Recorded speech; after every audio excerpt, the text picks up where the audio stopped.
things we run into here in Europe is that you're talking about multiple cultures all in one territory.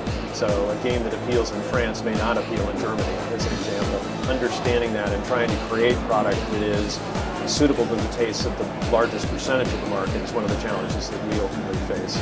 We are making growth based on our franchises. Resident Evil is probably our largest and most successful franchise. I believe we sold more than 35 million copies of that worldwide. Street Fighter has been a popular game for us over the decades. We just had a very successful introduction of that as well. In the grand scheme of things, the European market is about equal to the size of the North American market, and those two represent about 80% of the worldwide market at this point. I would say that the Swedish gamers and the Nordic gamers are quite similar to the UK gamers. They're a bit more for hardcore games. I think due to the climate, compared to continental Europe, titles like Brain Training or Pro Evolution Soccer sells better in continental Europe. Meanwhile, titles such as Call of Duty, World of Warcraft usually charts higher.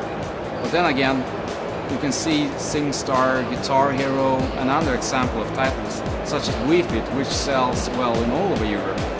And specifically the social games had a very high penetration in the Nordic countries.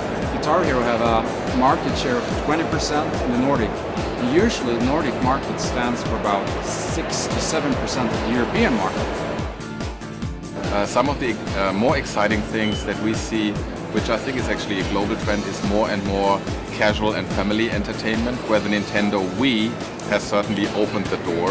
And I think Sony and Microsoft are following nicely, which we actually expect will open the video games market to new demographics all across Europe. We do certainly have a couple of challenges in order to build our industry even further. We have started nicely with having more and more game development coming out of Europe, but we're nicely in catch-up mode. In a couple of years, I think we should actually be at least on eye level, and in some areas we should actually really be leading that market too.